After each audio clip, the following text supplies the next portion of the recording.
Aleluya. ¿Pueden salir los jóvenes? ¿Hoy les toca jóvenes? Prejóvenes. Ok, los prejóvenes pueden salir. Los adolescentes. Hoy tienen reunión especial. Le damos gracias a Dios.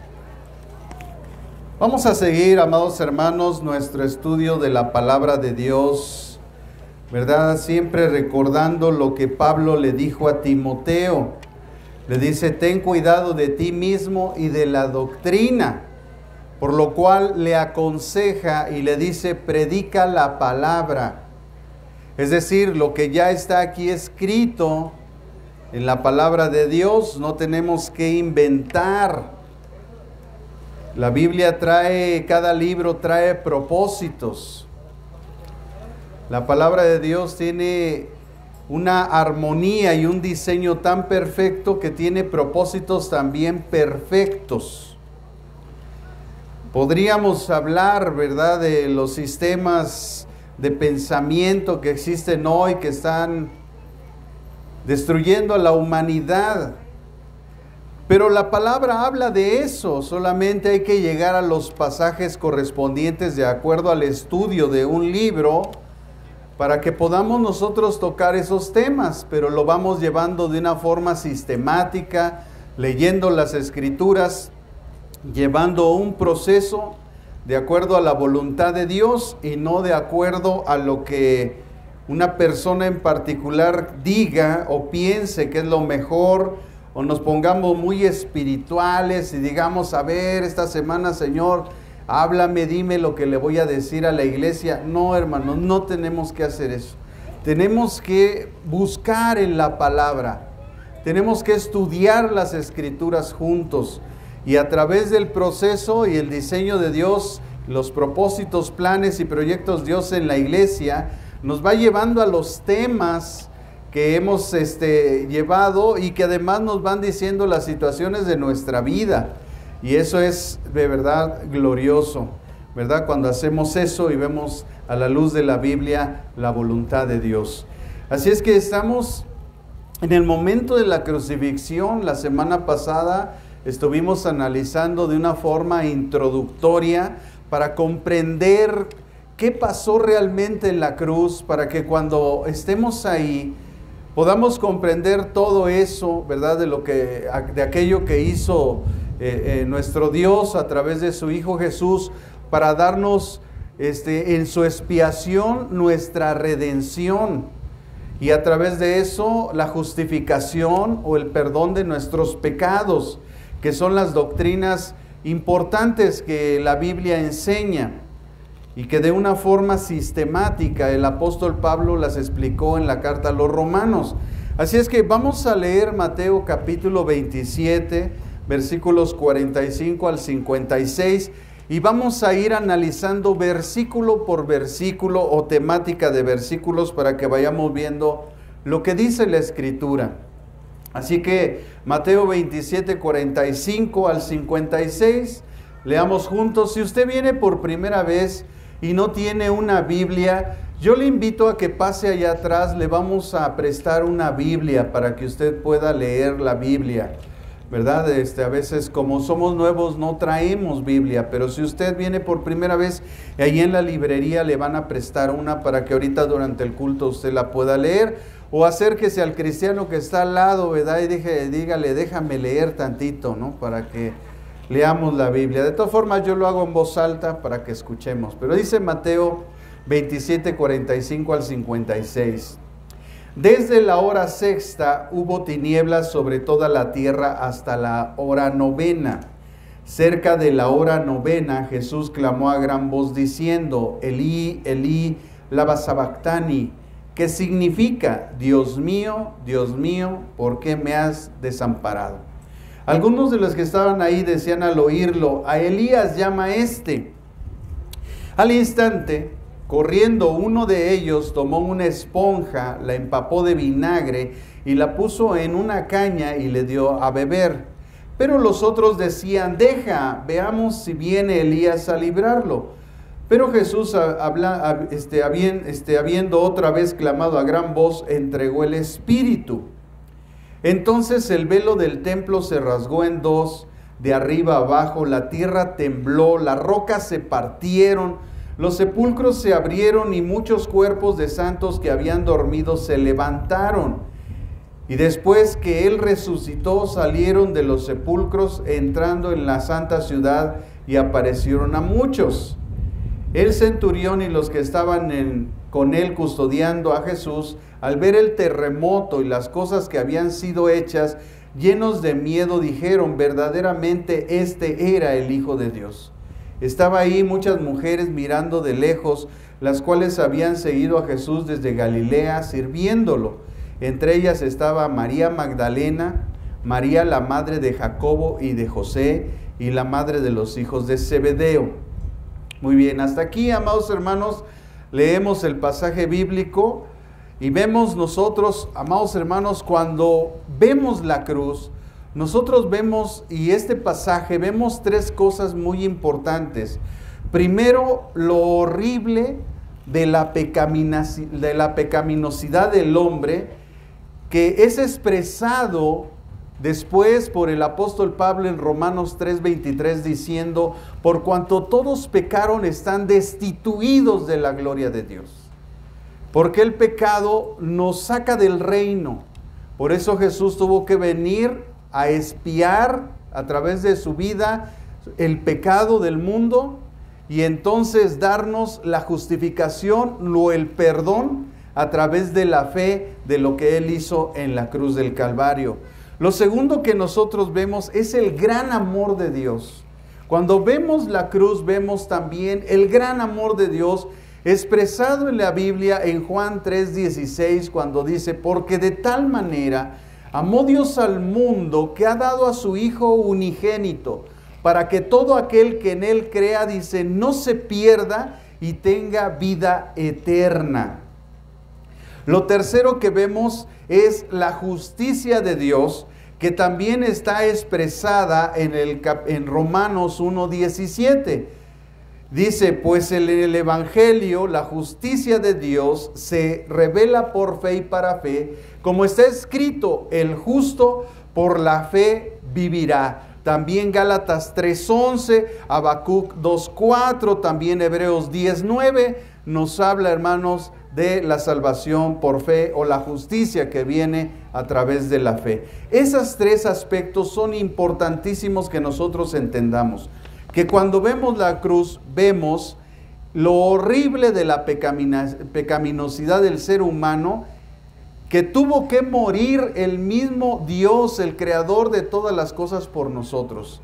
Después, como les dije, el amor de Dios, ¿verdad? Que el amor de Dios hizo que Él envió a su hijo, dio a su Hijo, para que a través de Él tuviéramos la redención y por su sangre el perdón de nuestros pecados. Y la justicia de Dios, ¿verdad? Porque la justicia de Dios se revela por fe y para fe, como está escrito: el justo por la fe vivirá.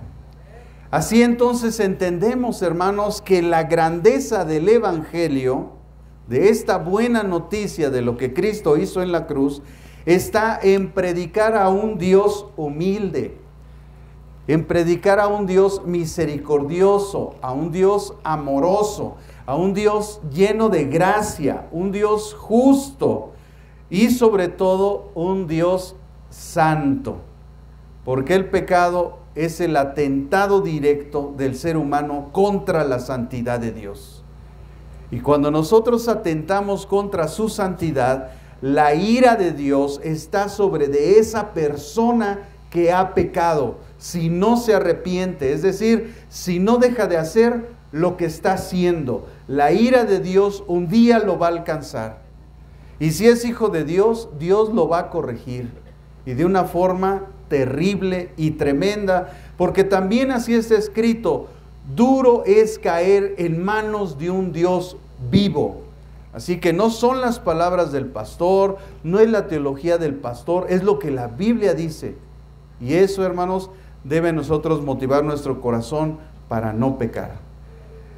Vemos hoy entonces 5 aspectos. El primer aspecto de este pasaje, versículo 45, la señal.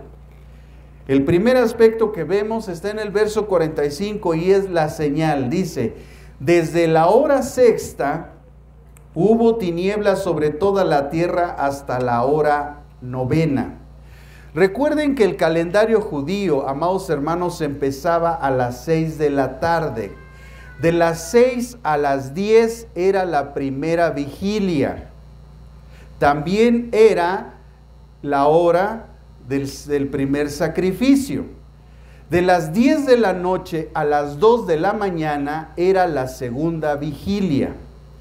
De las 2 de la mañana a las 6 de la mañana era la tercera vigilia y era la hora del segundo sacrificio, de la oración.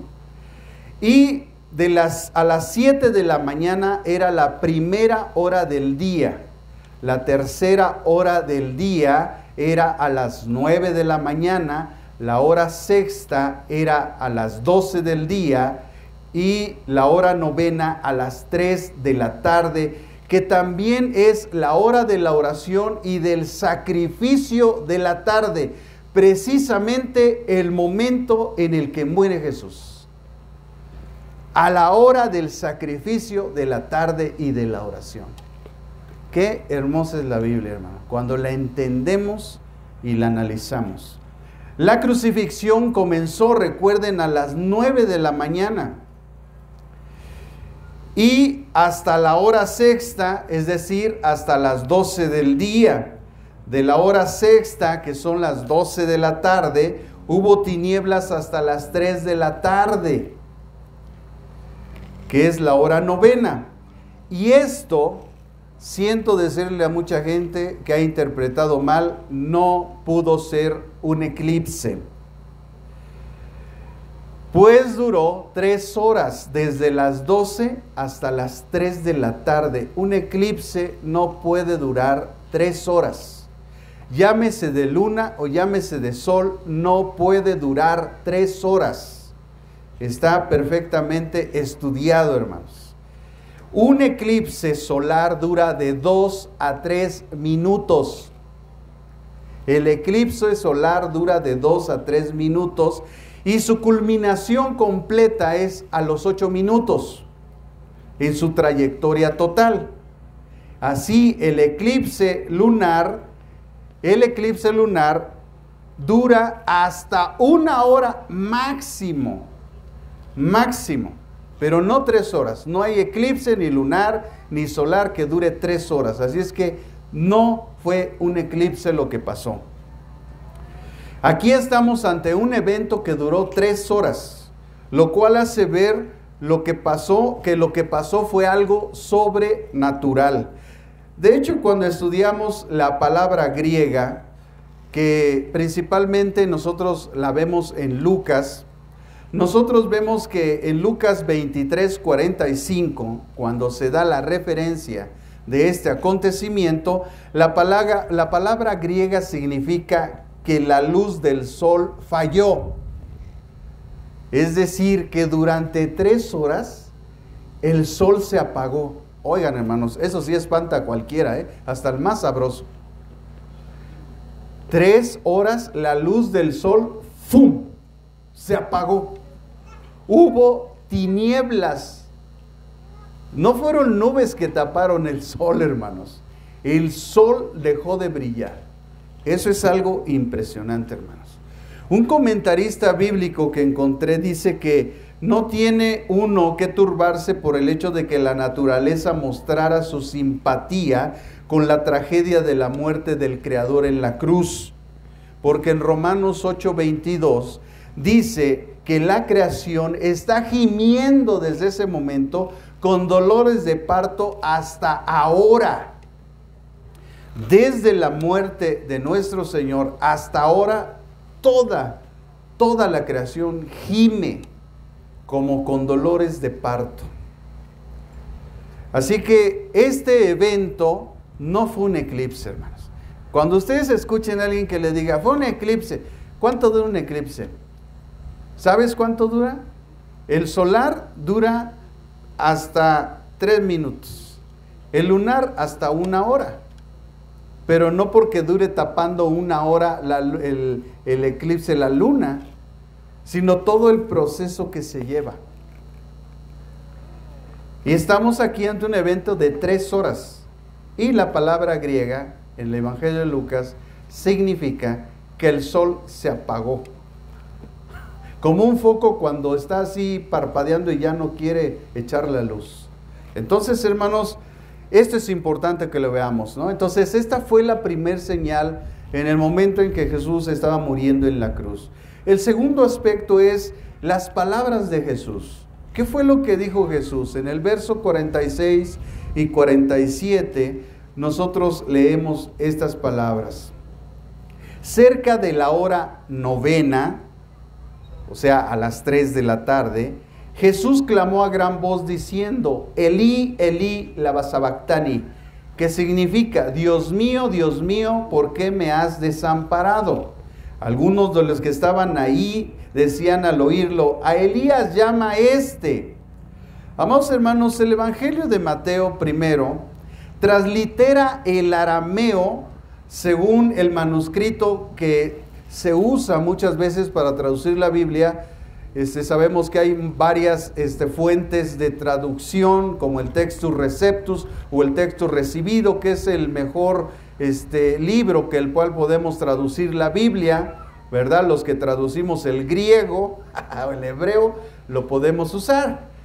Pero hay otros manuscritos, ¿verdad? El Código Sinaítico y el Código Vaticano II. Bueno, en el Código Vaticano II, que es otro medio griego o de una escritura griega donde podemos traducir la Biblia o donde la han traducido, las palabras empleadas por Jesús, Eloi, Eloi, son palabras hebreas y lama sabactani son palabras arameas. Esto quiere decir que Mateo usó el hebreo y el arameo para decir esto, de tal manera que cuando él dice Elí, Elí, lama sabactani, los que estaban presentes no entendieron perfectamente lo que Jesús estaba diciendo, pues no solo Jesús usó el hebreo, sino también usó palabras arameas.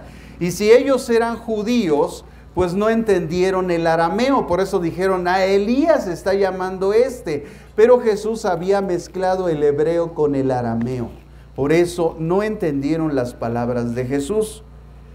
Esta es la única, hermanos, de las 7 palabras que Jesús dijo en la cruz, donde ellos pensaban, y por eso ellos creyeron que invocaba a Elías, porque en Malaquías capítulo 4, versículos del 5 al 6, está la profecía de la venida de Elías. Así que ellos pensaban, a Elías está llamando.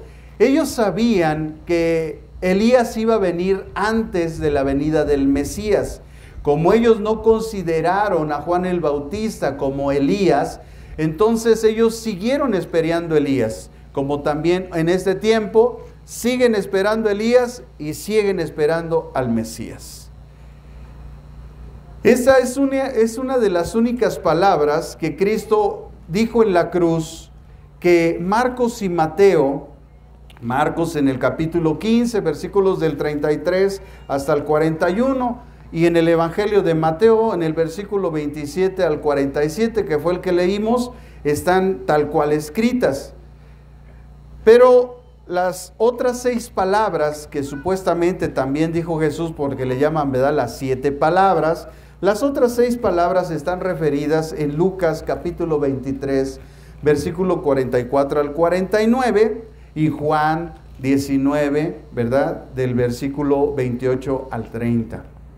Ahí están las otras 6 palabras que también supuestamente dijo Jesús. Recordemos el Evangelio de Lucas, porque Lucas dijo, amantísimo Teófilo, habiendo habido ya muchas personas que han querido poner en orden las cosas que para nosotros han sido ciertísimas, me ha parecido a mí, excelentísimo Teófilo, ponerlas por orden, habiendo indagado de una forma, ¿verdad?, específica. Así que Lucas, habiendo indagado, por eso él en su evangelio pone más expresiones de las palabras de Jesús. por supuesto Juan, porque Juan fue un testigo ocular. Él estuvo ahí al frente de la cruz viendo perfectamente la crucifixión y fue testigo ocular de todas las cosas. De hecho, su evangelio, ahí en el capítulo 19, él narra perfectamente y dice: y estas palabras son verdaderas, pues quien le escribe esto da testimonio de que esto es verdad y es ciertísimo. O sea, Juan, testigo ocular de las cosas, él narra también esas 6 palabras más que Jesús refirió también en la cruz. Así que esta frase que nosotros vemos en Mateo es la única frase con una cierta longitud, ¿verdad?, en arameo preservada en Mateo. Recordemos que los evangelios, ¿verdad?, como el de Mateo, tiene varias palabras en arameo. Por ejemplo, cuando dice amén, cuando dice escorbán, cuando dice mamón, cuando dice raca, satan o gólgota, todas esas palabras que están en el evangelio de Mateo están en arameo. Por eso sabemos que los evangelios fueron escritos en griego y unas partes o unas palabras en arameo. Y así el Espíritu Santo lo inspiró para que nosotros pudiéramos tener, ¿verdad?, una esencia plena de la obra de Dios a través de su Hijo Jesús en la cruz. Una frase que Jesús ilustra también, que muestra la hondura de su sufrimiento. O sea, esta frase, Elí, Elí, lama sabactani, ilustra la hondura del sufrimiento del alma de Jesús que sintió estando en la cruz. Él mismo, al ser considerado como pecado, aunque como está en las Escrituras, él fue exento de pecado. Acompáñame a 2 de Corintios capítulo 5, versículo 21. 2 de Corintios capítulo 5, versículo 21.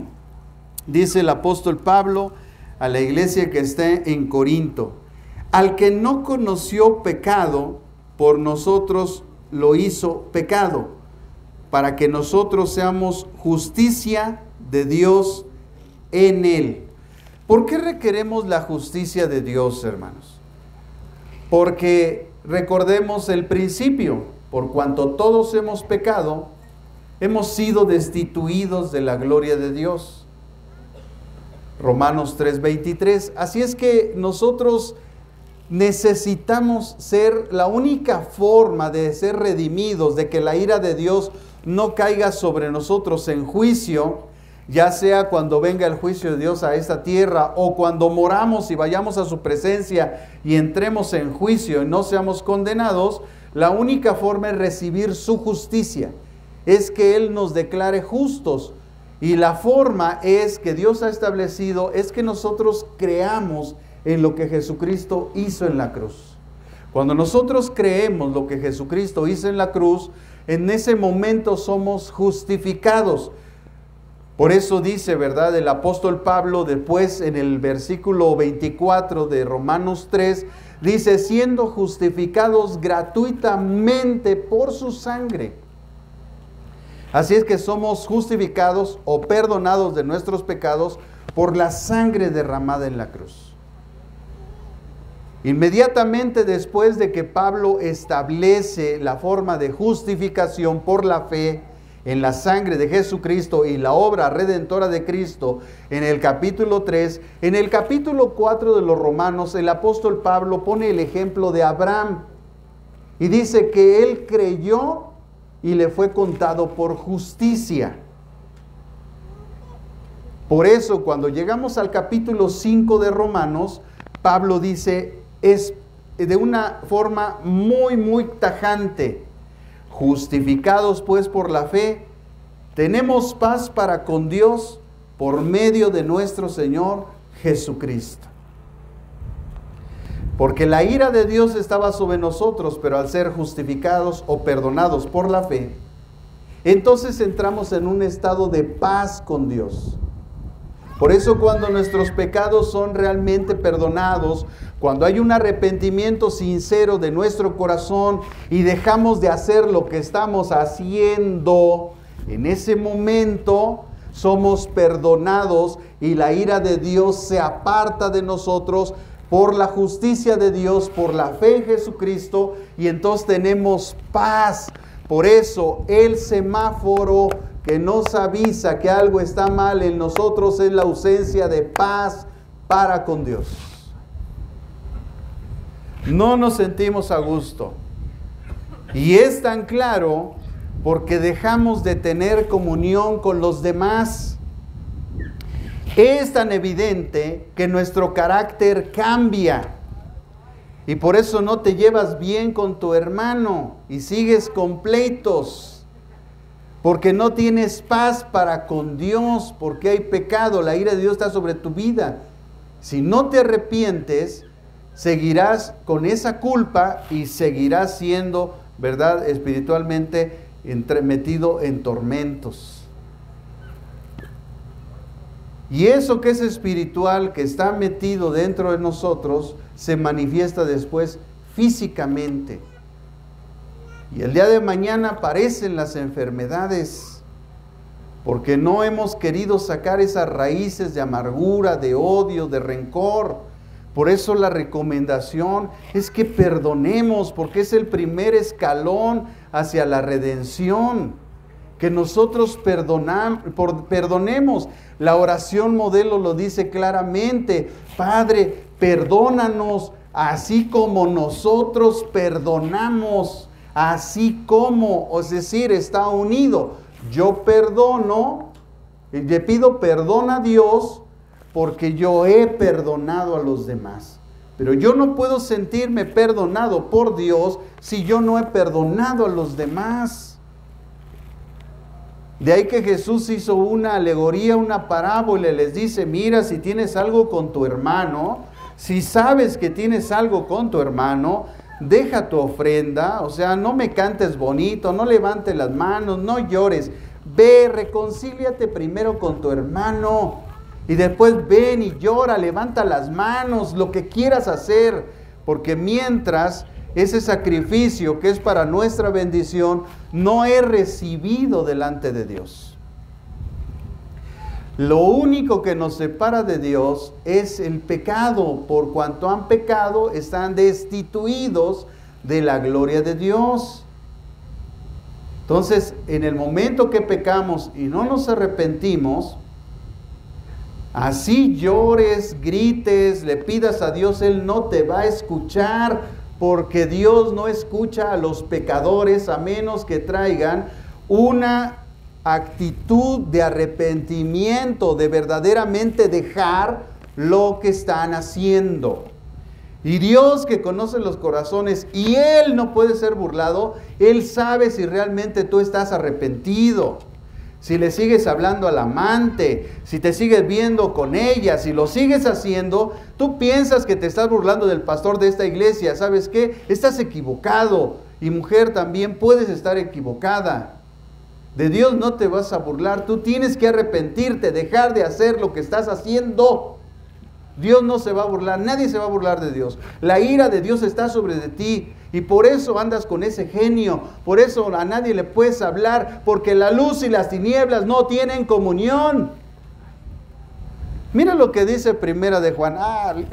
Yo le recomiendo que durante 3 meses, recuerdo que cuando estaba en la escuela, en la licenciatura, un día Alan Alducin nos dio una clase en la escuela y nos dijo, hermanos, yo los invito para que lean 1, 2 y 3 de Juan durante 3 meses. Y entonces me puse a leer durante 3 meses 1, 2 y 3 de Juan, y es preciosa esta carta porque aquí, hermanos, dice claramente las cosas. Dice en 1 de Juan capítulo 1, versículo 5, vean adelante, dice, este es el mensaje que hemos oído de Él. ¿De quién? De Él. Y os anunciamos, Dios es luz y no hay ningunas tinieblas en Él. Si decimos que tenemos comunión con Él, si decimos, ¿verdad? Como hay gente que dice, no, es que Dios me habló, Dios me dijo. Y bueno, si tú dices que tienes comunión con Él, Dice, y andamos en tinieblas, o sea, andas haciendo cosas que no son correctas delante de Dios. Mientes, dice aquí, mentimos y no practicamos la verdad. ¿Estás practicando qué? La mentira. Pero si andamos en luz, escuchen lo que es andar en luz. Cuando una persona anda en luz, como Él está en luz, tenemos primero ¿qué? Comunión los unos con los otros. ¿Qué se produce cuando hay comunión los unos con los otros? La sangre de Jesucristo, su Hijo, nos limpia de todo pecado. ¿Se da cuenta? Entonces, una cosa es lo que la gente dice y otra cosa es la que la Biblia dice. Si tú realmente dices que hablas con Dios, que Él te escucha a ti, pero andas de chismoso, de chismosa y de todas esas cosas, haciendo cosas que no son correctas a los ojos de Dios, tú estás en tinieblas, tú estás practicando la mentira. Y por eso no te llevas con tu hermana, con tu primo, con tu cuñado, con tu cuñada, ni con nadie, porque tú estás en tinieblas y la luz y las tinieblas no hay comunión entre ellos. Alguien de los que están peleados está en tinieblas y el otro está en luz. Por eso no hay comunión. Porque cuando todos estamos en luz, hay comunión los unos con los otros y cada vez que nos acercamos a Dios, la sangre de Jesucristo nos limpia. Porque para que la sangre de Cristo te limpie, tienes que tener comunión con tus hermanos. Por eso las iglesias están llenas de religiosos que piensan que ellos están bien cuando viven enojados con la gente.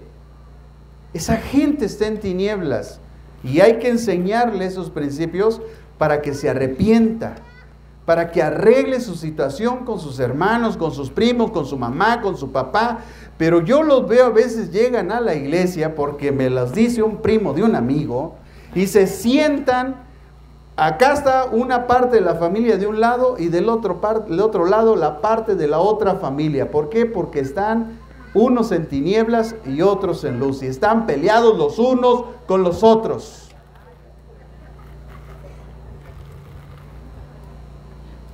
Alguien está en tinieblas. Por eso no hay comunión. Cuando la esposa y el esposo están peleando es porque alguien está en tinieblas y el otro está en luz. Cuando en una casa hay problemas es que o los hijos están en tinieblas y los padres están en luz o al revés, porque también se da. De todo hay en la viña del Señor. Pero Dios, hermanos, no puede ser burlado. El alma que peca, esa morirá. Y Dios nos ha dejado la sangre de Cristo para limpiarnos, pero debemos de fomentar entre nosotros la comunión. Así es que más les valiera, hermanos, a las familias que están en pleitos, ya perdonarse y entrar en comunión. De nada les sirve estar viniendo aquí cada domingo, si seguimos teniendo esas situaciones. De nada les sirve. Lo único que están haciendo ustedes es practicar una obra de religiosismo en sus vidas. Pídanse perdón. ¿Y saben por qué es eso? Porque hace algunos años, cuando Dios me permitió ir a Canadá, yo regresé y les dije, he encontrado cómo vamos a avanzar. Y yo les recomendé que ustedes como familia le dieran 5 minutos de oración juntos como familia. Y les aseguro que si están en broncas es porque no oran. Si tienen la capacidad de reunirse el domingo, después del culto, para comer, para estar allí en familia, antes de que digan, ya me voy, denle 5 minutos de oración a Dios y tómese toda la familia de las manos. Sirve que empezamos a enseñar a los niños el método más poderoso de Dios para vencer las tinieblas, la oración. Y enseñen en orar a los niños. Los niños observan. Cuando ellos crezcan, cuando tengan una situación, tomarán a su esposa y a sus hijos y dirán, vamos a pelear la buena batalla de la fe, y se tomarán de las manos y orarán y serán vencedores. porque un día los padres les enseñamos. Pero a veces vivimos en tantos pleitos, tantas situaciones, que no usamos, hermanos, las herramientas que Dios nos ha dado. ¿De qué le sirve a un soldado tener un escudo si no sabe para qué se usa? ¿De qué le sirve tener una espada si no tiene la habilidad de usarla? ¿De qué le sirve estar acorazado, tener un yelmo acá arriba, si no sabe ni para qué es? Es importante, hermanos. Recuerden que cuando el apóstol Pablo nos enseña en el capítulo 6 a los Efesios, nos enseña sobre la armadura, después de decirnos qué es la armadura y para qué se usa, dice, pero sobre todo, oren. O sea, la oración está por encima de todo. La oración, hermanos, es la cereza del pastel para que las cosas ocurran, hermanos, de una forma de bendición en nuestra vida. Así que no podemos nosotros, hermanos, creer que estamos bien cuando realmente nosotros no estamos haciendo lo que la Biblia dice. Entonces la Escritura es tan clara que nos enseña los procesos de los principios para que nosotros podamos estar bien delante de Dios. De otra manera, no podemos nosotros estar bien delante de Dios. Lo que está pasando es que estamos nosotros siendo engañados y no estamos entendiendo porque no estamos aplicando los principios de Dios en nuestra vida. Así que lo que Jesús hizo cuando dijo Elí, Elí, lama sabactani, es el clamor de desolación que viene al final de la hora de las tinieblas. Inmediatamente cuando las tinieblas estaban en su punto más fuerte, Jesús dijo, Elí, Elí, lama sabactani. Fue como el clamor que rompió todas las cosas y entonces comenzaron a suceder cosas sobrenaturales en la tierra. Ninguna frase de Jesús, amados hermanos, ilustra también la hondura del sufrimiento del alma que sintió Jesús mismo al ser considerado como pecado cuando Él no había pecado nunca. Jesús, hermanos, no pecó nunca. Fue tentado, pero Él no pecó nunca. Así que lo único que hizo al final de las tinieblas, después de 3 horas que estuvo el sol como que prendía y no prendía y todo estaba en tinieblas y oscuro, nuestro Señor Jesucristo clamó, Elí, Elí, lama sabactani. Y en ese momento entregó su espíritu. Ese fue el clamor de desolación al final de las horas de las tinieblas. Así llegamos, hermanos, al tercer aspecto que está en el capítulo 48, el versículo 48 y 49.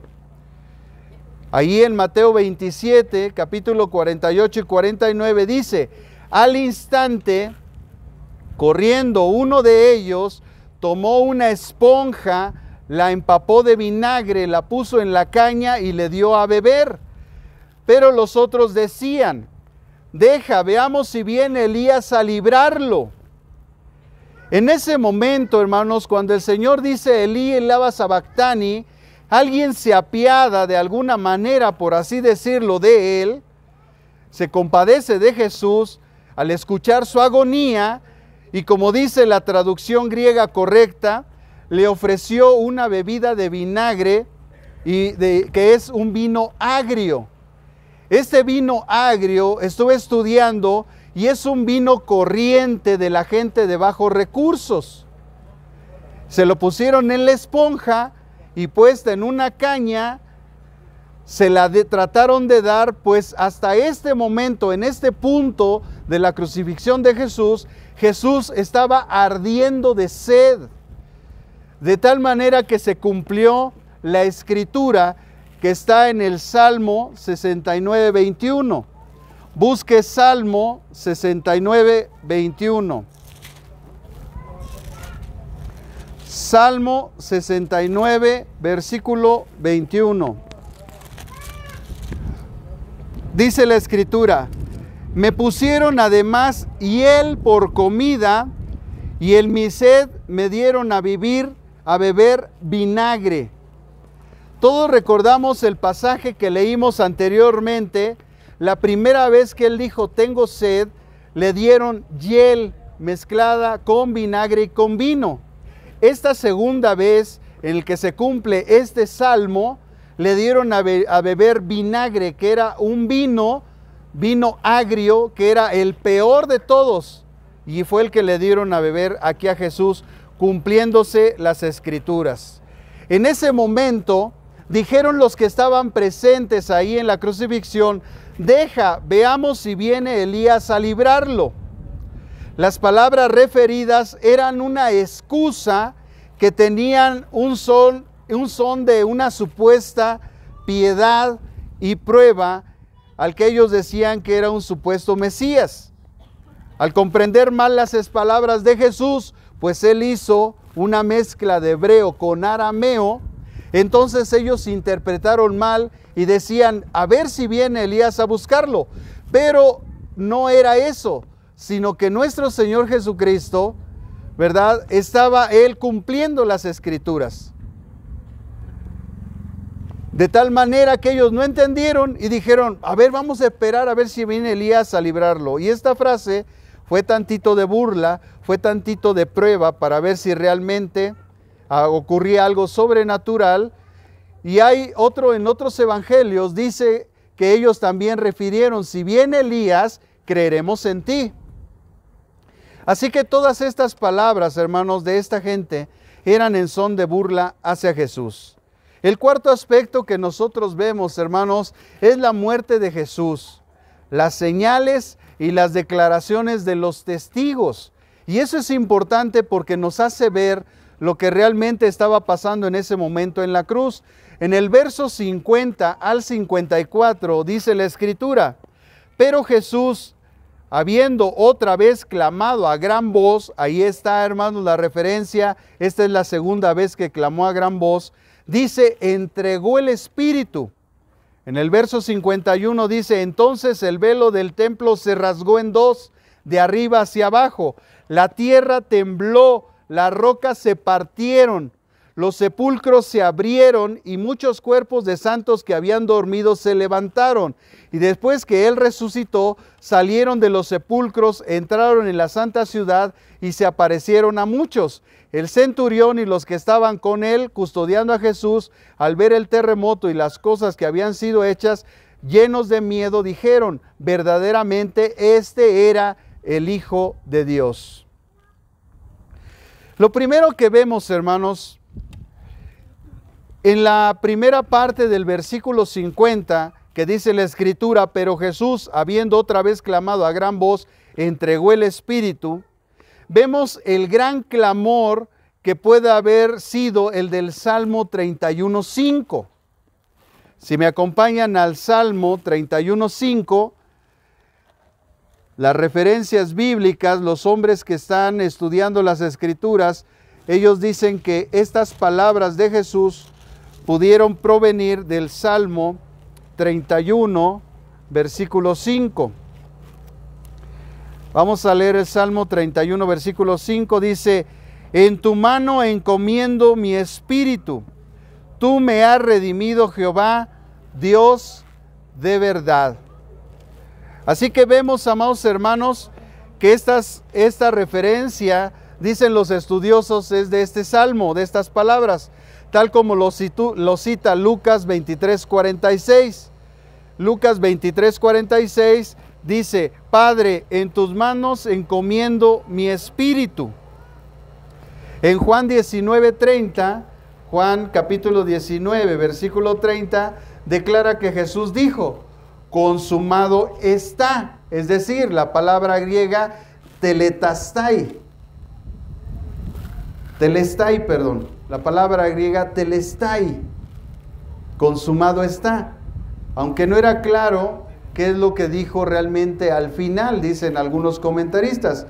Jesús, hermanos, no murió debido al lento agotamiento, sino Él murió con un gran clamor. Dice la Escritura que Él expiró. Es una palabra griega que es esepteneusen, que está escrita en Marcos 15:37. Entregó el Espíritu, dice Mateo 27:50. En Juan 19:30 es la misma frase en castellano, que es la traducción parakedoken, tupeniuma, del griego, que significa que entregó el Espíritu. Uno de los historiadores y escritores más famosos, teólogos de la antigüedad, llamado Agustín de Hipona, él dijo estas palabras acerca de la muerte de Jesús. Dijo: dio su vida porque quiso, cuando quiso y como quiso. Esas fueron las palabras de un gran teólogo de la antigüedad, Agustín de Hipona. Considera que el gran clamor, dice Agustín, es una de las pruebas de que Jesús murió de un corazón quebrantado como resultado de llevar el pecado del mundo. La otra frase del versículo 51, la otra parte de ese versículo dice: entonces el velo del templo se rasgó en dos, de arriba a abajo. Es increíble que el Espíritu Santo dé estos detalles, de arriba a abajo. ¿Por qué no de en medio? ¿Por qué no de abajo hacia arriba? ¿Por qué de arriba hacia abajo? La tierra entonces tembló y las rocas se partieron. Entonces vemos tres señales importantes. Una en el templo, otra en la tierra, y otra, hermano, en aquello que nosotros llamamos el fundamento. Recuerden que en la antigüedad, antes de una construcción, se buscaba un fundamento, es decir, una roca grande de donde trazaban los ingenieros de la antigüedad para poder construir. Generalmente escogían lugares altos. Por eso usted ve muchas veces que los castillos de la antigüedad estaban en lugares muy altos, porque allí encontraban un cimiento de roca muy fuerte. Además les servía de protección por si otros ejércitos querían conquistar el reino, y entonces lo contenían sobre esos fundamentos. Así que aquí vemos tres señales importantes, y la cuarta que vamos a ver después. Pero miren, estas tres. Primero, el velo del templo se rasgó en dos, no dice en tres, en cuatro, nada más se partió y se abrió, de arriba hacia abajo. Si se parte algo de arriba hacia abajo, ¿verdad?, es muy posible que todo se hubiera abierto muy, muy fuertemente. Algunos comentaristas dicen que esta señal del templo es muy singular, ya que esa parte del templo era donde estaba el lugar santísimo, la misma presencia de Dios, por lo cual unos opinan, o algunos dicen, que se rompió así después de la muerte de Cristo para que el acceso al Señor por su sangre quedara abierto plenamente para los creyentes. Fue una señal de que el creyente ahora, ¿verdad?, iba a entrar completamente al trono de la gracia, como después Pablo lo enseñó. Recordemos que en la antigüedad el único que entraba al lugar santísimo era el sumo sacerdote. Por eso Dios nos hizo reyes y sacerdotes para Dios nuestro Padre, para que pudiéramos tener la calidad de ir a su presencia. El Señor, en su sabiduría, advirtiendo que ese templo iba a ser destruido y que ya no se iban a hacer sacrificios de expiación por el pecado, porque el único que iba a quedar como símbolo de expiación, ¿verdad?, o proceso de expiación del pecado sería la cruz de Cristo. Entonces se rompe para que, dicen los comentaristas, pudiéramos entrar todos ya plenamente como sacerdotes de Dios a través de la sangre de Cristo a la presencia misma de Dios. Cuando nosotros oramos, sin que nosotros nos demos cuenta, estamos en la presencia de Dios. Algo ocurre espiritualmente, como si algo se rompiera y pudieras tú entrar a la presencia de Dios directamente. Es por eso que no necesitamos intermediarios. No necesitamos a alguien que esté ayudándonos, intercediendo por nosotros para entrar a Dios. Nosotros podemos entrar directamente, libremente a la presencia de Dios por el sacrificio en la cruz. Por eso aquellos que usan intermediarios, lo que están haciendo es cancelar el sacrificio en la cruz. No están entendiendo lo que Jesús hizo en la cruz y que a través de ese sacrificio, en esa señal, cuando se rompe el velo, se anuncia que tenemos acceso a la misma presencia de Dios, ya sin uso de sacerdotes, porque nosotros por la fe somos hechos reyes y sacerdotes para Dios nuestro Padre, como dice Apocalipsis capítulo 1. Otros señalan que se rompió el velo del templo para que el Espíritu Santo saliera de la presencia de Dios. Amados hermanos, no sabemos a ciencia cierta por qué es esa señal. Podemos alegorizar o espiritualizar las cosas, podemos nosotros interpretar de cierta forma, pero lo que sí entendemos es que después de eso, después del sacrificio de la cruz y de esa señal, nosotros tenemos, a través de nuestra redención, el acceso pleno al trono mismo de Dios. Cuando tú cierras tus ojos, inclinas tu rostro y empiezas a hablar con Dios, en ese momento se corre el velo. Y puedes entrar directamente, hablar directamente con Dios y decirle: Señor, me está pasando esto, me está pasando aquello. Y el Señor escucha tu oración. Lógicamente, lo primero que hacían los sacerdotes antes de ir a la presencia de Dios, entrar al lugar santísimo, es una imagen de lo que tenemos que hacer, es limpiarnos con su sangre. Es lavarnos. Los sacerdotes se lavaban, se ponían su vestidura blanca y entraban a la presencia de Dios. ¿Qué tenemos que hacer antes de orar a Dios? Pedirle perdón por nuestros pecados. Si en ese momento a nuestra mente viene un pecado, lo tenemos que confesar y pedirle perdón a Dios para que podamos entrar plenamente al trono de la gracia. Si tengo algo con alguien, tengo que perdonarlo y tengo que ya entrar en comunión con Él, porque de otra manera no tenemos acceso a la presencia de Dios. Amados hermanos, todos enfrentamos esas situaciones, hombres y mujeres, vecinos, parientes a veces. Como ellos no conocen de Dios muchas veces, a veces nos atribulan, a veces hablan de nosotros, nos critican, porque no entienden los principios del reino de Dios, que no estamos por buenos, que es precisamente por malos que estamos aquí, porque Él escogió de lo vil y de lo menospreciado. Y que ellos, tanto como nosotros, tenemos la oportunidad. Lo único es que ellos crean en el Evangelio de Cristo. No es que crean en una religión, es que crean en la palabra de Dios, en lo que Dios dice. Que tenemos redención por su sangre, el perdón de nuestros pecados. La anunciación del Evangelio es esa, que Cristo murió por nuestros pecados. Que Él está dispuesto a perdonarnos todo pecado. Todo pecado es perdonado. Y que tenemos a través de su sacrificio ese perdón. Podemos ser justificados por nuestra fe, por medio del Señor Jesucristo. Entrar gratuitamente, tener ese acceso a partir de ese momento por su gracia, acceso directamente delante de Dios a pedirle perdón cada vez que nos equivoquemos, siempre y cuando nos arrepintamos. Pero no es llorar. No es decir, no, sí me arrepiento, aquí está moqueando. No, es dejar de hacer lo que estás haciendo. Alguien que está arrepentido verdaderamente deja de hacer lo que está haciendo. De otra manera no está arrepentido. Y ese arrepentimiento que no procede de Dios es el que llevó a Judas a ahorcarse.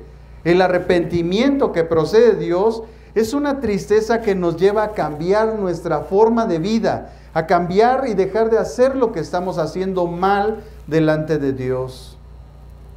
Así que sea cual sea, hermanos, la interpretación que nosotros podamos ver, lo importante es que tenemos ese acceso delante de Dios por su sangre, el perdón de nuestros pecados. Dice que después tembló. Algunos comentaristas, ¿verdad?, que tratan de explicar el por qué esa ausencia de luz durante 3 horas, dicen que los temblores vienen acompañados, ¿verdad?, de muchos eventos Ustedes han visto a veces videos donde hay un temblor y hasta rayos y centellas hay en el cielo, y hay toda una explicación física, ¿verdad?, que ocurre cuando hay un temblor. Las energías se mueven y bueno, hay muchas explicaciones, pero ni aún así se puede explicar por qué el sol dejó de alumbrar, hermanos, durante 3 horas. Sabemos que en la antigüedad también había esas interpretaciones supersticiosas, pero también sabemos, hermanos, que Dios se manifestaba de una forma natural cuando Él quería manifestar también algo espiritual. Y lógico, hermanos, cuando el Señor Jesús murió, entró a lo más profundo de la tierra.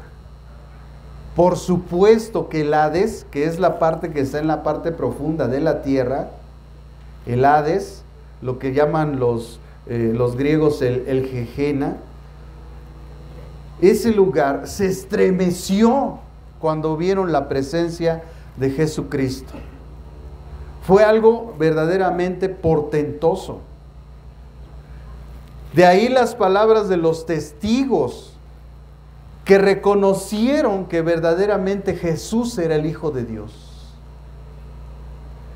Cuando murió, supieron quién Él era.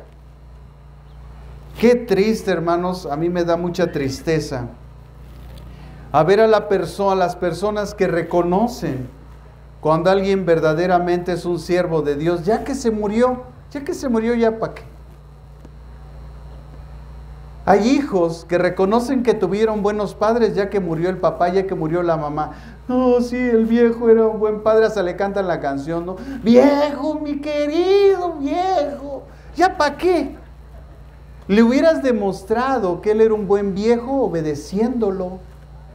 Le hubieras demostrado a tu madre que es una buena madre obedeciéndola, escuchando su consejo. No cuando ya se murió, cuando ya se murió, ¿ya para qué?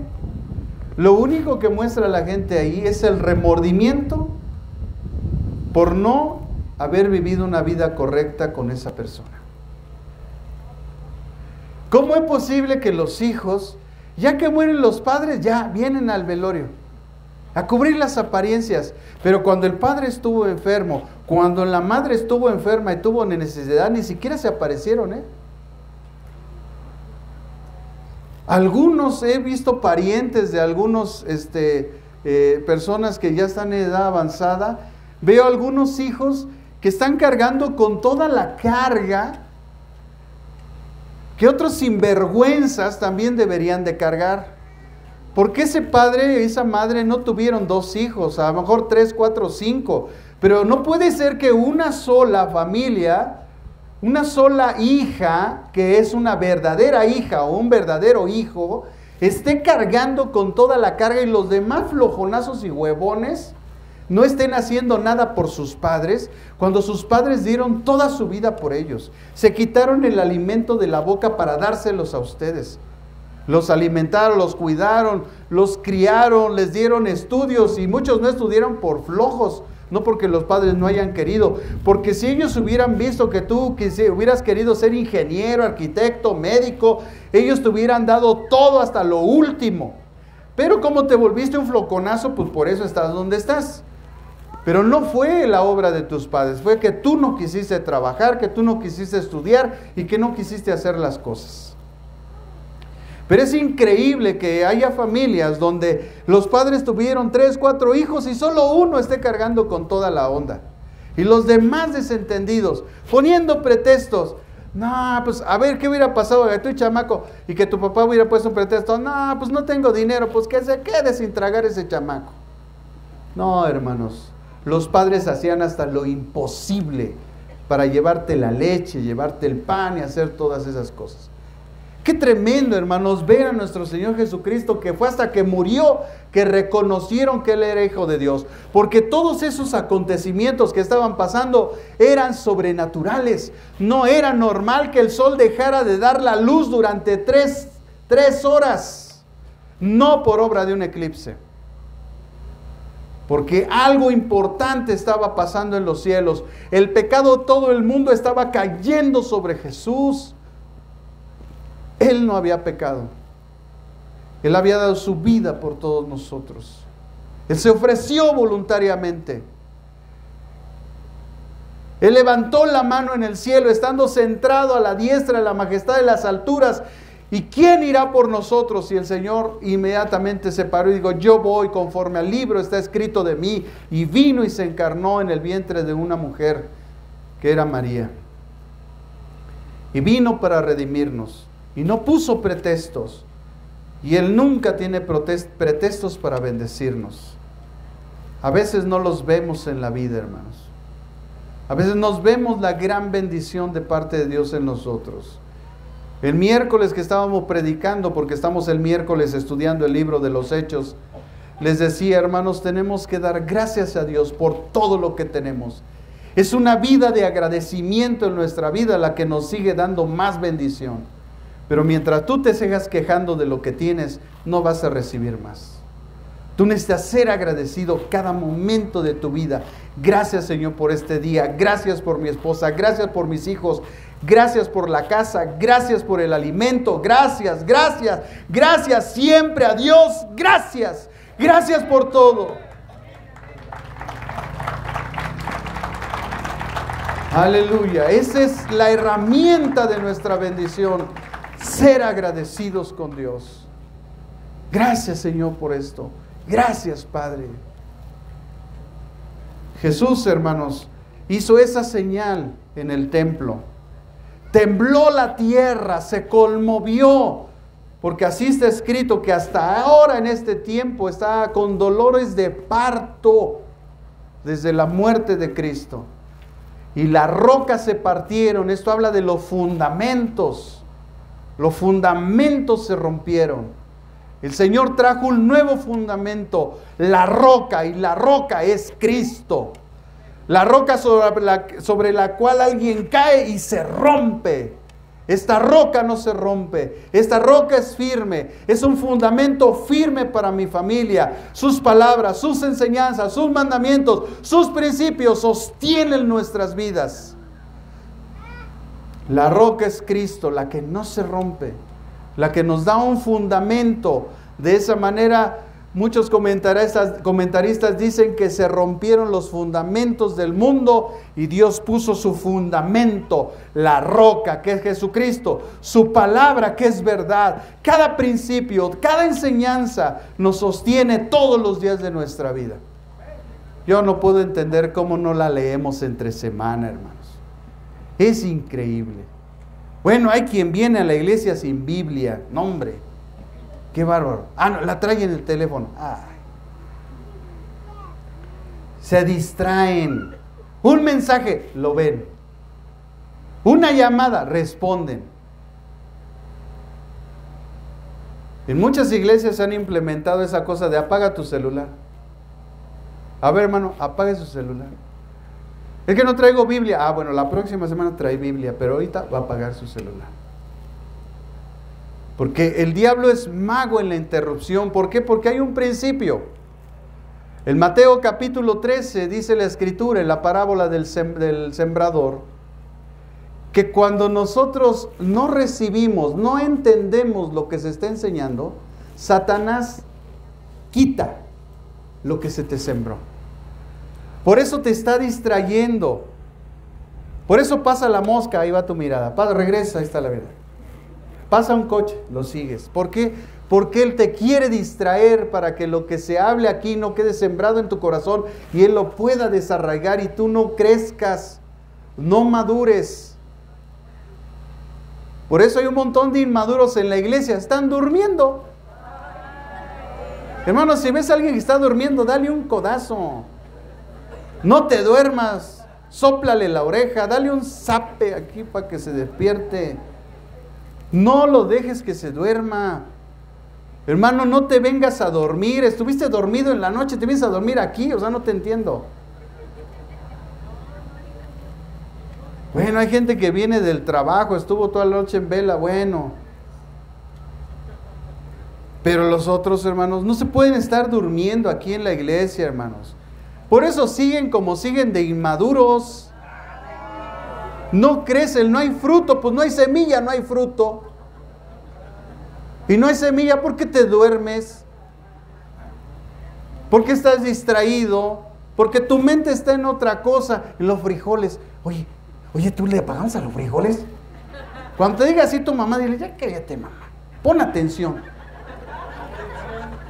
No, hombre, porque están ahí, hermanos, están en todo, menos en lo que tienen que estar, para que reciban la palabra y entonces puedan crecer, puedan desarrollarse en el Evangelio. ¿Ustedes creen que lo que dice Dios es importante? ¿Y tú te acuerdas de todo lo que dice Dios cuando llegas a tu casa?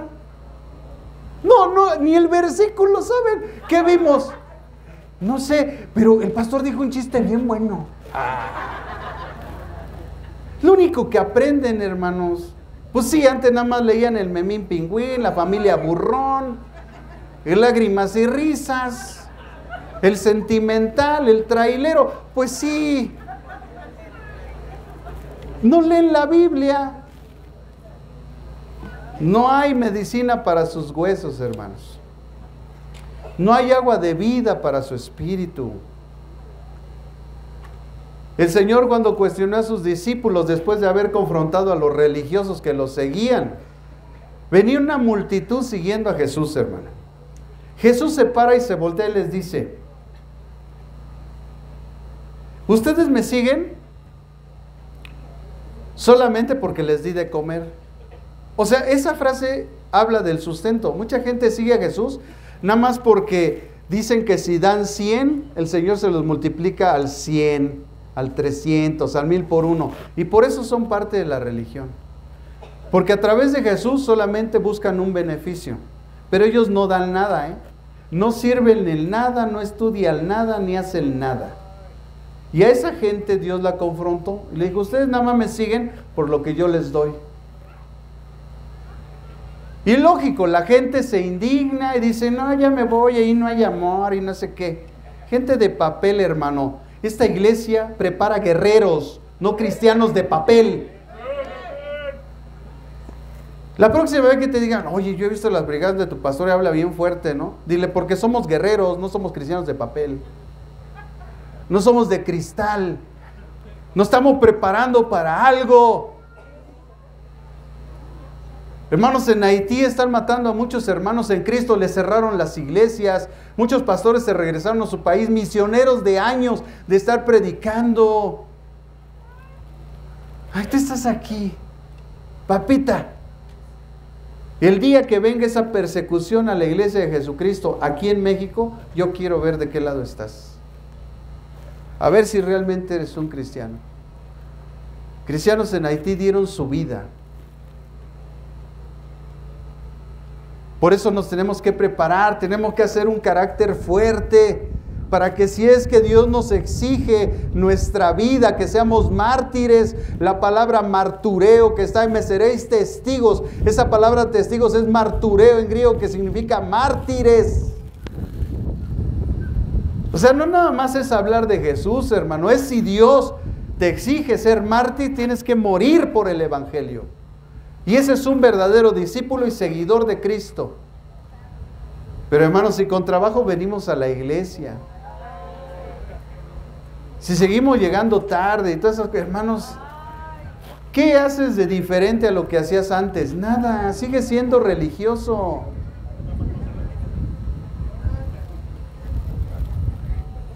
Hermano, Jesús no murió por nada, ¿eh? Él dio su vida por nosotros. Y si es necesario, nosotros tenemos que cargar nuestra cruz y si es necesario, morir por Él. No podemos seguir viviendo una vida, hermanos, como la vivimos. Muchos comentaristas bíblicos, muchos estudiosos de la Escritura dicen que va a ser necesaria una persecución a toda la iglesia de Jesucristo. ¿Sabe por qué? Porque tiene que salir la paja, tiene que ser cortado el tallo de la hierba mala de la iglesia y solo debe de quedar la que da fruto. Tienen que salir los malos y se deben de quedar solamente los buenos, los verdaderos, los que realmente están en Cristo. Por eso es a veces necesaria la persecución. Por eso el Señor a veces nos lleva y nos da una sacudida en la iglesia para que quede quien tiene que quedar. Así cuando se está quitando la paja, la mala hierba y la paja, para que se quede el fruto, se hace esto, se avienta para arriba todo lo que se ha cosechado, y con el mismo aire que está circulando se va la paja y se van los palos secos y se queda solamente el trigo, se queda solamente el fruto. Y por eso Dios de vez en cuando llega a las iglesias y las zarandea, para que solamente quede lo verdadero y se vaya lo falso. Porque como no sabemos nosotros quién es verdadero y quién es falso, porque usamos unas caretas bien buenas, el Señor tiene que sangolotear la iglesia. Y antes de que venga el Señor y nos llame de las nubes y sonará la trompeta, porque dice Pablo, sonará la trompeta. Y lo que estamos en Cristo la oiremos y será algo sobrenatural. Voltearemos al cielo y ¡pum! Vámonos de aquí. ¿A qué me quedo? Y seremos arrebatados, hermano. Y estaremos con Él para siempre. Pero los otros se van a quedar aquí. Y van a decir, sí, sí era cierto. Oye, sí era cierto tú. ¿Qué? Pero ¿qué crees? Que ahora viene la ira de Dios. Ah, hermano, no saben ni cómo les va a ir, hermano. Les va a ir como en feria. Y en feria es poco. Estas señales, hermanos, fue para mostrar lo que el Señor estaba estableciendo nuevo en este tiempo. Estas señales enmarcan, hermanos, toda la obra de Dios en nuestras vidas. Dice después la Escritura, los sepulcros se abrieron y muchos cuerpos de santos que habían dormido se levantaron. Y después que Él resucitó, salieron de los sepulcros y entraron en la santa ciudad y se aparecieron a muchos. Si nosotros leímos detenidamente la Escritura, Pablo está narrando los acontecimientos de la cruz y repentinamente muestra una profecía. Porque miren lo que dice, los sepulcros se abrieron y muchos cuerpos de santos que habían dormido se levantaron. Punto y coma. Y después que Él resucitó, salieron de los sepulcros y entraron en la santa ciudad y aparecieron a muchos. Aquí hay dos posiciones. Unos dicen que literalmente cuando Jesús entró en la tierra y se tembló la tierra, hubieron resurrecciones. Otra posición dice que es la anunciación de lo que va a pasar cuando Él, ¿verdad? Cuando Él venga. Bueno, hermanos, la Biblia dice que los sepulcros se abrieron y muchos cuerpos de los santos que habían dormido se levantaron. Es decir, de los antiguos, de la gente antigua, salieron de los sepulcros. En ese momento nosotros gramaticalmente vemos un punto y una coma, ¿verdad? Que es continuo a lo que se dijo antes. Y dice, y después que Él resucitó, salieron de los sepulcros, entraron en la santa ciudad y aparecieron a muchos. Entonces, nosotros vemos claramente a través del estudio gramatical de la Escritura que cuando Él entró en la tierra se levantó gente antigua de los sepulcros. Y después, cuando Él resucitó al tercer día, o sea, en el primer día, cuando Él tiembla, se levantan unos, y al tercer día, cuando Él resucita, se levantan otros. Qué tremendo es eso, hermanos. Y dice que se les aparecieron a muchos. Amados hermanos, si algo hizo la resurrección de Jesucristo, es darnos la oportunidad de resurrección a todos los que creemos en Él. Por tanto, tu padre, tu madre, tus hermanos, tus hijos que murieron en Cristo van a resucitar. ellos van a resucitar.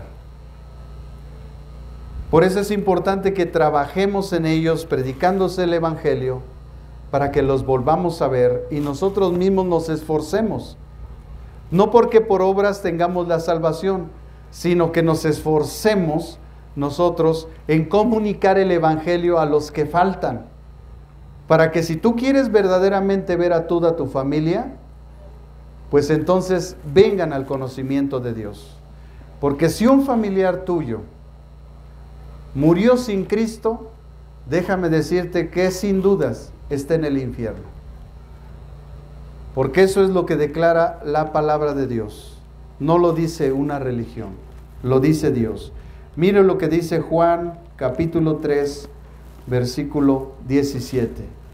El apóstol Juan, cuando empieza a enseñar principios del reino de Dios en su evangelio, en el capítulo 3, recuerden que el evangelio de Juan es un evangelio espiritual. Dice la escritura en el capítulo 3, versículo 17. Dios no envió a su Hijo al mundo para condenar al mundo, sino para que el mundo sea salvo por Él. ¿Por quién somos salvos? Por Jesucristo. No hay otra persona por la que tú seas salvo. Aquí la Biblia lo dice. Entonces la religión nos enseña muchas cosas, pero no es lo que dice la Biblia. La Biblia dice que nosotros somos salvos por Cristo. Aquí lo dice claramente. Dios no envió a su Hijo a condenar al mundo, no envió a su Hijo al mundo para condenar al mundo, sino para que el mundo sea salvo por Él. Versículo 18. Otro principio. El que en Él cree no es condenado. Pero el que no cree, dice, ya ha sido condenado porque no ha creído en el nombre del unigénito Hijo de Dios. ¿Y cuál es el nombre del unigénito Hijo de Dios? Es Jesucristo. La única forma de ser salvos, porque después de esta vida hay un juicio para los que no creyeron en Jesucristo, y los que creemos en Jesucristo ya no entramos a juicio, porque ninguna condenación hay para los que están en Cristo Jesús, porque el castigo de nuestra paz cayó sobre de Él. Por eso nosotros no vamos a juicio. Entonces, a veces hay otras interpretaciones porque hacen una mala exégesis e interpretación bíblica y no usan de las herramientas escatológicas para poder ver la verdad. Y no enseñan, no estudian la sana doctrina, pues por lo tanto tienen un montón de nubes en su cabeza. Entonces la Biblia claramente dice, hermanos, el que en Él cree no es condenado. ¿Y por qué no es condenado? Porque su juicio se llevó en la cruz. Con Cristo estamos juntamente crucificados. Ya no vivo yo, Cristo vive en mí. Además dice que somos revestidos de su Hijo Jesús. Por lo tanto, Dios no te ve a ti, Él ve a su Hijo Jesús en ti. Por eso no hay condenación para ti. El problema estriba en que como nosotros la salvación es una obra de la soberanía de Dios, nosotros no sabemos realmente quién es salvo y quién no. Pero sí podemos ver que a través del fruto los conocemos, porque la Biblia dice claramente, por su fruto los conoceréis. Así es que hay señales que nos pueden mostrar que una persona es salva o no lo es. Porque nosotros fuimos salvos para mostrar buenas obras, o sea, el fruto de nuestra salvación son las buenas obras. No las obras son para nuestra salvación, porque esa es una herejía. Nosotros obramos bien porque es el fruto, porque el Espíritu Santo está en nosotros, Él guía nuestra vida, controla nuestra vida y por lo tanto, aquel que tiene al Espíritu se deja guiar y se deja, ¿verdad?, controlar por Él. El Espíritu Santo hace la obra, ¿verdad?, de que nos redarguye de pecado, El Espíritu Santo nos consuela, el Espíritu Santo nos recuerda las palabras de Jesús, el Espíritu Santo nos da testimonio que somos hijos de Dios, el Espíritu Santo nos lleva en esa obra santificadora de tal manera que nuestra salvación está segura cuando nosotros hemos realmente nacido de nuevo. Cuando una persona no ha nacido de nuevo, por supuesto, hermanos, sin el Espíritu Santo la persona no puede vivir la vida cristiana. Por eso mi recomendación es siempre asegúrese que el Espíritu Santo esté en usted. Después dice la Escritura, en el verso 54, el centurión y los que estaban con él custodiando a Jesús al ver el terremoto y las cosas que habían sido hechas, como el sol durante 3 horas no dio su resplandor, hermano, desde las 12 del día a las 12 del día es cuando está más fuerte.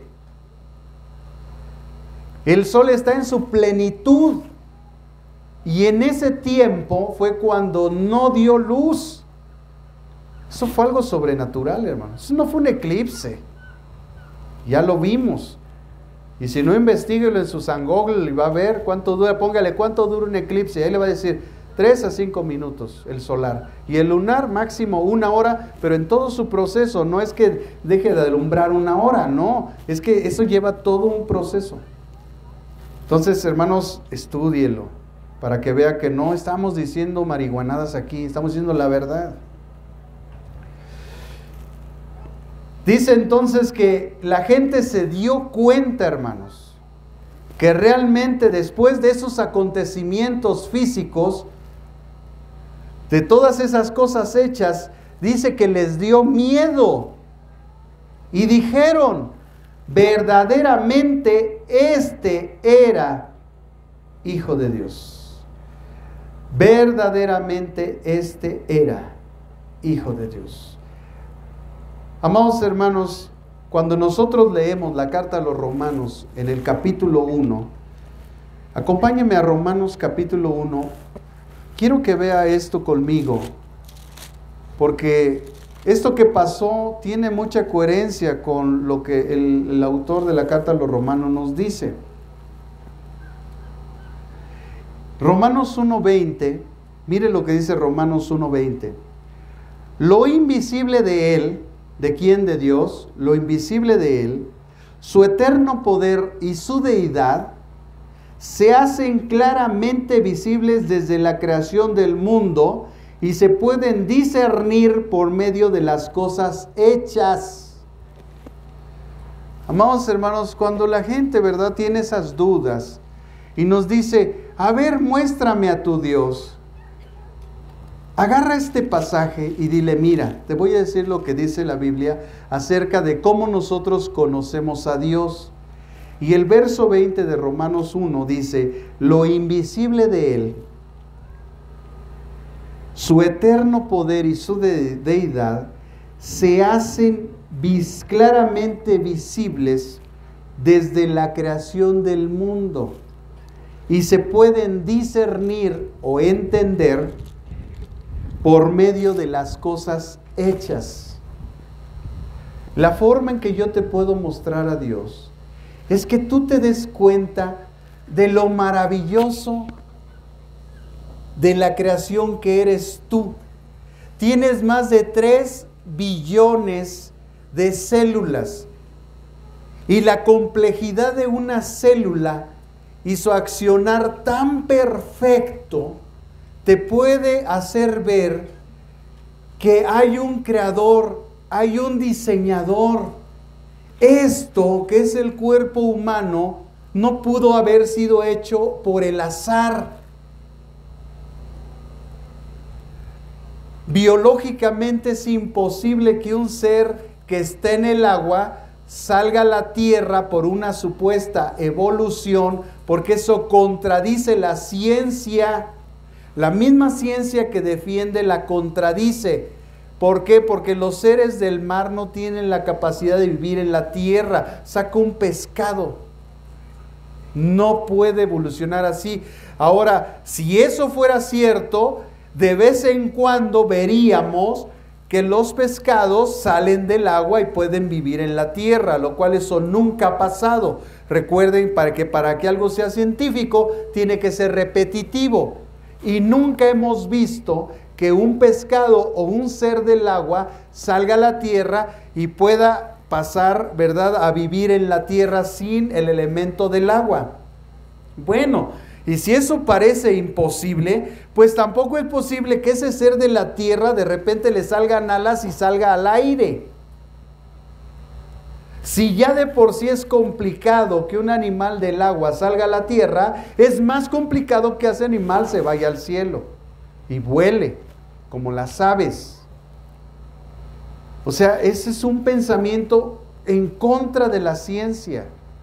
Si viniéramos del chango, como algunos piensan que su abuelito es Chita y su papá es Tarzán, o sea, imagínense la complejidad para que supuestamente se hiciera una hembra. ¿Y quién engendró esa hembra? Otro chango. ¿Y de dónde salió ese chango?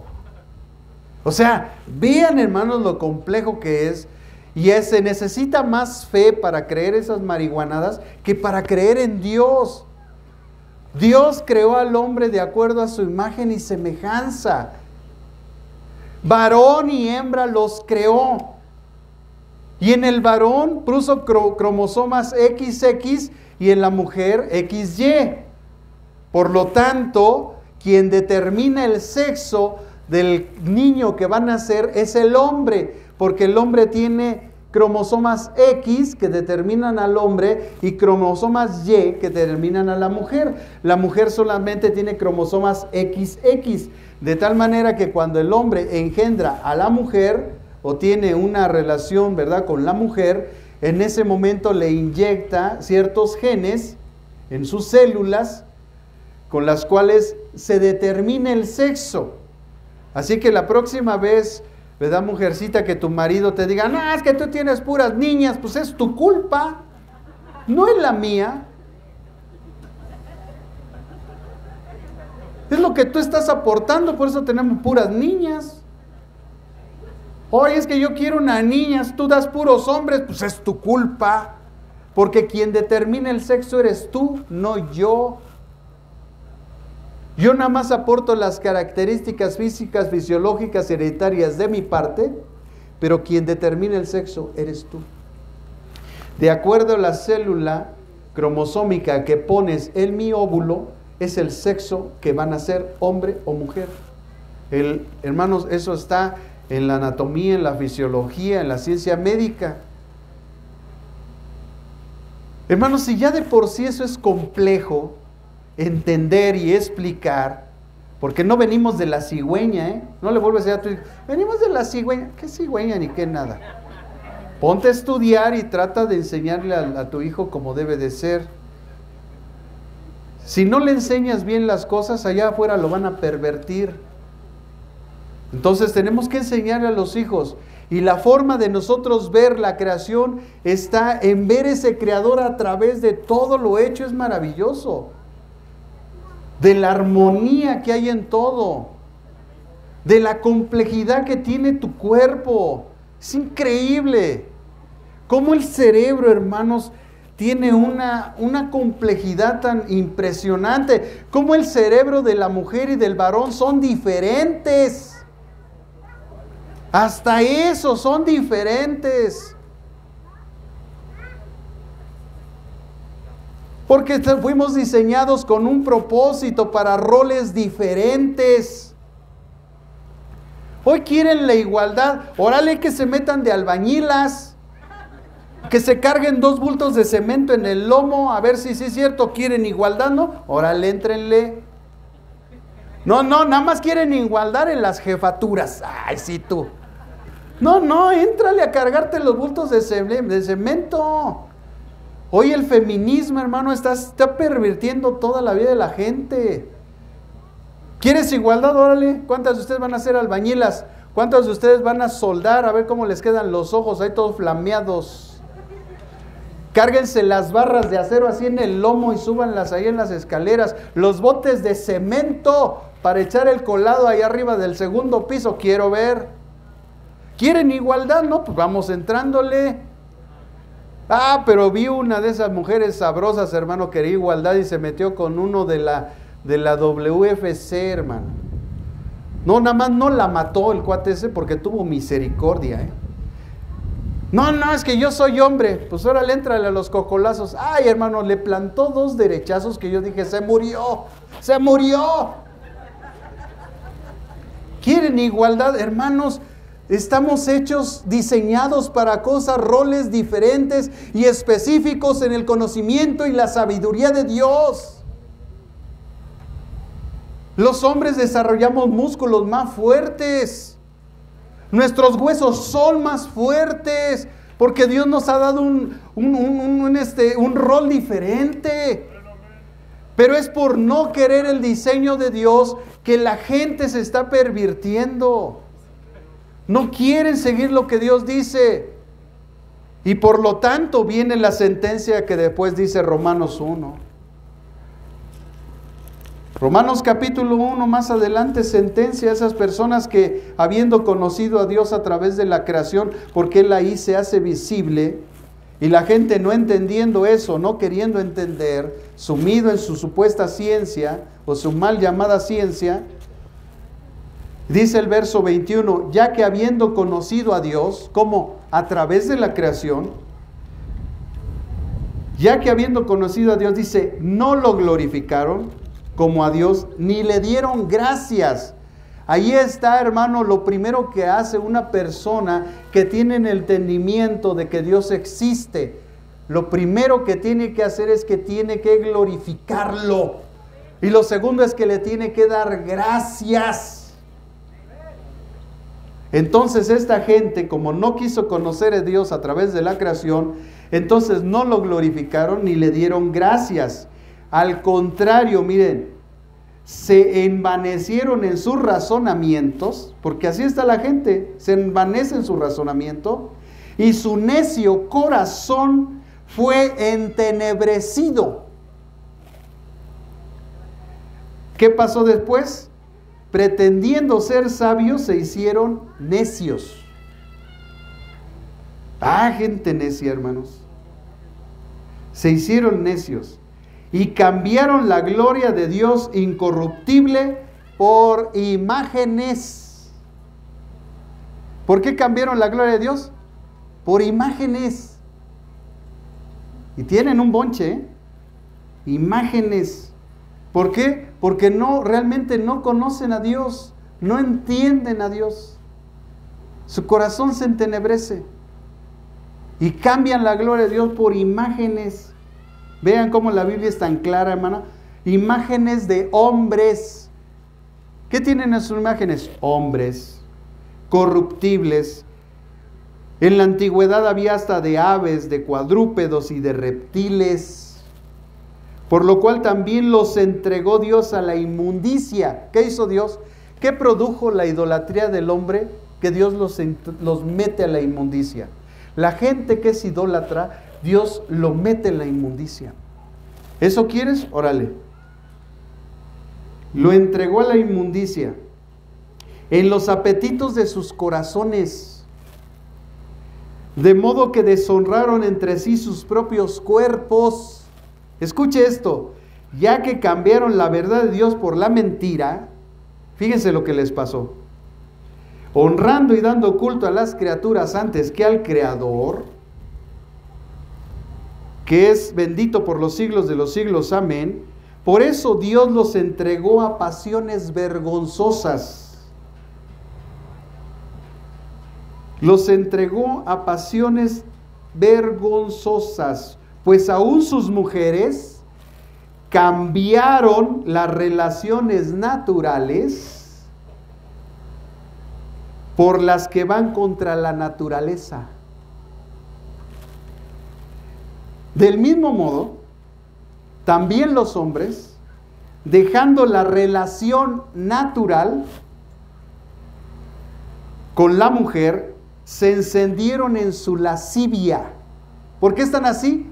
Por lasciviosos. Unos con otros, cometiendo hechos vergonzosos, hombres con hombres, y mujeres con mujeres, recibiendo en sí mismos la retribución debida a su extravío. Y como ellos no quisieron, vean ahí hermanos, que fue voluntario, por eso están en pecado, porque eso fue voluntario, ellos no nacen, ellos se hacen. Aquí lo dice, ellos se hicieron, no los hicieron ni nacieron así. Dice, como ellos no quisieron tener en cuenta a Dios, no lo quisieron ver en su creación, no lo quisieron ver en la complejidad de su vida, no lo quisieron ver en la creación, Dios los entregó a una mente depravada para hacer lo que no deben. Están atestados de toda injusticia, fornicación, perversidad, avaricia, maldad, llenos de envidia, homicidios, contiendas, engaños, perversidades. Son murmuradores, calumniadores, enemigos de Dios, injuriosos, soberbios, vanidosos, inventores de males, desobedientes a los padres, necios, desleales, sin afecto natural, implacables, sin misericordia. Esos, vea lo que dice, aunque conocen el juicio de Dios, diles, te vas a ir al infierno, se burlan. Conocen el juicio de Dios y se burlan. Ah, bueno. Y dice que los que practican tales cosas son dignos de muerte. Escuche esto, no solo los que lo hacen, sino también los que se complacen con los que los practican. O sea, ahí el Señor agarra parejo, ¿eh? ¿Se dan cuenta del estado de la humanidad, hermanos? Y a pesar de todo eso, hermanos, dice la Escritura que Cristo murió por nosotros. Porque aún siendo pecadores, Cristo murió por nosotros. Esta comprensión, hermanos, nos debe llevar a lo que llevó a los hombres que estaban siendo testigos ahí de la cruz, a recapacitar en nuestra mente, en nuestro corazón, y reconocer algo que esta gente reconoció.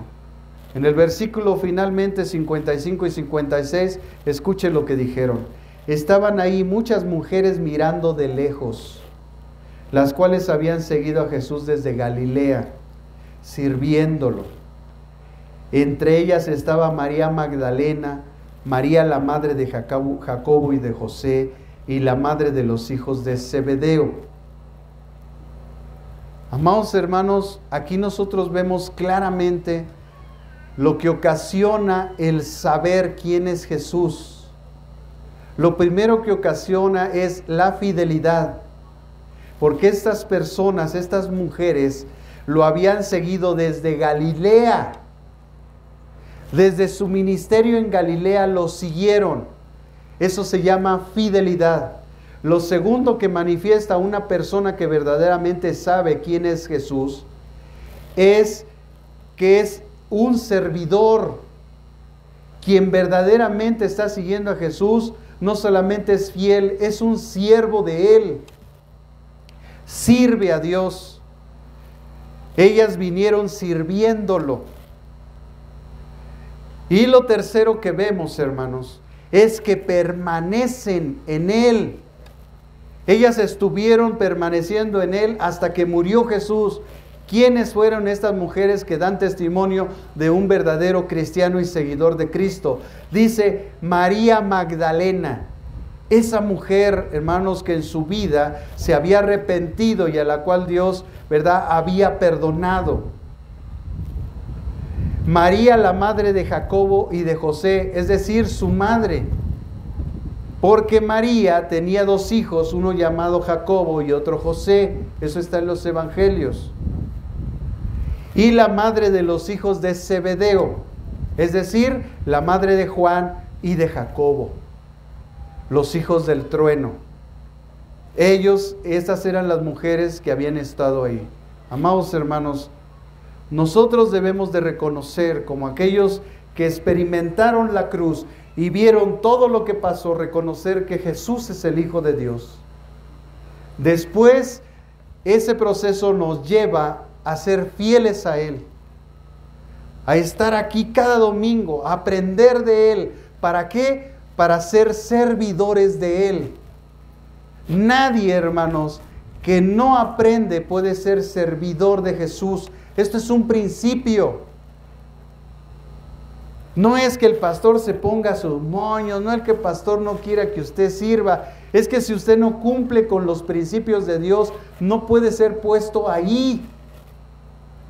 Si usted no es fiel, pues ¿cómo yo le voy a encomendar algo? Recuerdo los años mozos de esta iglesia, hermano, y con esto quiero finalizar. Porque prometí que cada semana iba a contar algo de esta iglesia. Lo dije el miércoles, pero ahora lo digo aquí. Cosas que hemos pasado porque estamos en nuestro año de 20 aniversario. Y han pasado tantas cosas en esta iglesia porque se ve fácil todo, hermano, pero no lo es. Cuando llegamos mi esposa y yo aquí, fue muy difícil empezar la congregación, muy, muy difícil. Primero porque la gente no quiere oír de Jesús. Segundo porque están envanecidas en sus razonamientos. Por lo tanto se da uno cuenta que no conocen de Dios. Porque en vez de glorificarlo y darle gracias, tienen su entendimiento entenebrecido. Y a pesar del mensaje maravilloso de la cruz que les presentamos para el perdón de sus pecados, porque el Señor Jesucristo vino a buscar y a salvar lo que se había perdido, no importa lo que les digamos, no quieren oír. Y era difícil. Literalmente estuvimos en 7, 8 años de desierto, donde andábamos predicando mi esposa y yo de lugar en lugar. Y la gente no quería oír. La única forma que encontrábamos para ser escuchados era pedirle a la gente que nos dejara que le podáramos su pasto, que le limpiáramos su patio, que si tuviera algo que nosotros pudiéramos hacer por ellos, orar por ellos, orar por si acaso ellos tenían temor a la brujería, la hechicería, la santería. Y eran las únicas formas que encontrábamos para predicarles. Y pasamos mucho tiempo así, hermanos, tratando de que la gente escuchara el Evangelio. Un grupo de hermanos vino con nosotros y nos apoyó en toda esa labor. Y no fue fácil. Parecía que sembrábamos y no cosechábamos, porque así es la iglesia. Porque el siervo de Dios debe de trabajar primero para ver la cosecha.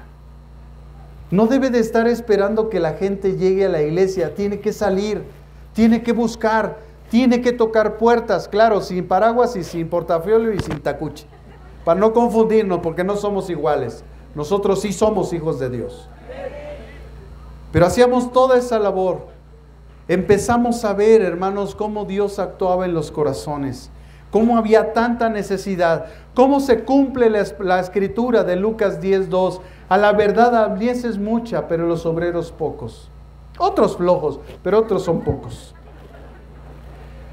Y estuvimos predicando, hermanos, y no fue fácil. Nuestro día a día terminaba de las 12 a la 1 de la mañana.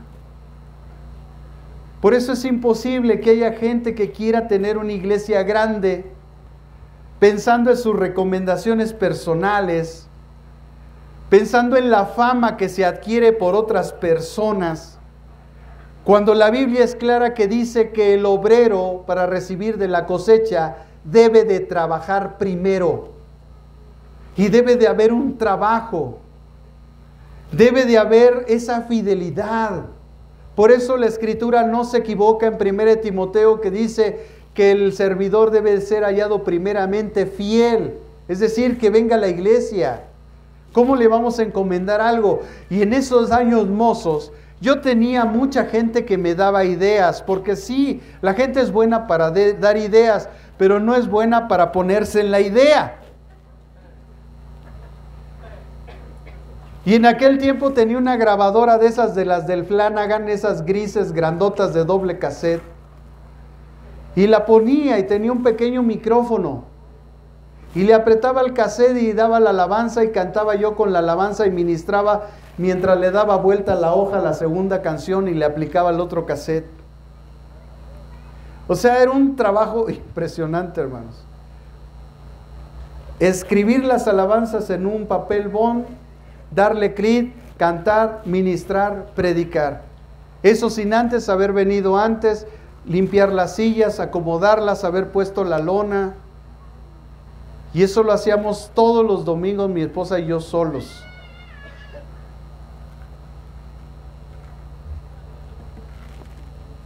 Tiene que ser la gente fiel, si no, no se le puede encomendar un servicio.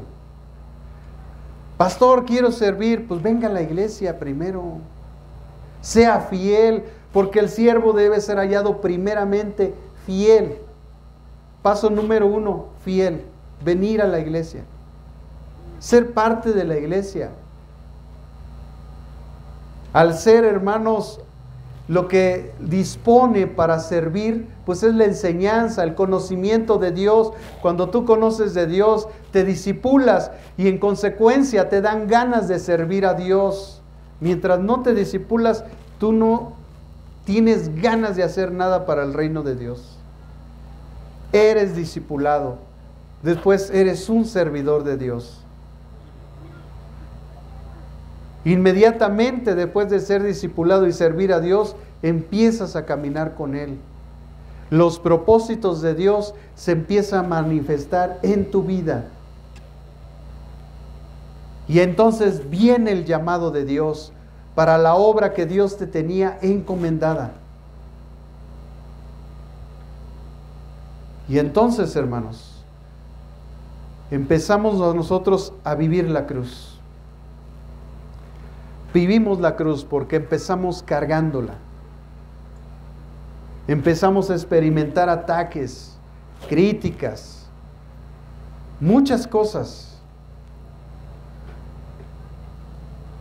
Pero las voces de la gente no van a determinar lo que nosotros realmente somos. Porque lo que nosotros somos es lo que Dios ha dicho, no lo que dice la gente. ¿Sí me entiende? Usted puede llegar a su casa porque está en el proceso de la santificación, las áreas de su vida, Dios está trabajando en ellas. Y puede escuchar a su esposo, a su esposa que le dice, ¿para qué vas? Si sigue siendo el mismo, si sigue siendo la misma. Bueno, pero eso es lo que tú ves. Pero no es así como Dios me ve. Porque Dios me ve, un hombre, una mujer santa y sin mancha delante de Él. Porque para eso Él murió en la cruz del Calvario. Hermanos, ¿cómo no alabarlo? ¿Cómo no glorificarlo? ¿Cómo no exaltarlo? Porque no es como nos percibe la gente, es como nos ve Él. Y Él ya nos vio limpios y sin mancha delante de Él. ¿Por qué no se pone de pie esta tarde? Y yo quisiera invitar a todos aquellos que vienen por primera vez. Si usted viene por primera vez, yo le invito a que acepte la cruz de Jesús. Yo le invito a que se arrepienta de sus pecados y que reciba el perdón de los mismos por su gracia y su misericordia. Porque Cristo no vino a condenar al mundo, ya lo leímos, sino para que usted sea salvo por Él. Todo ese mundo se está corrompiendo porque así está escrito. Hasta Dios lo anticipó. Pero hoy Dios lo invita. Dios le bendiga. Dios le bendiga. Dios le bendiga.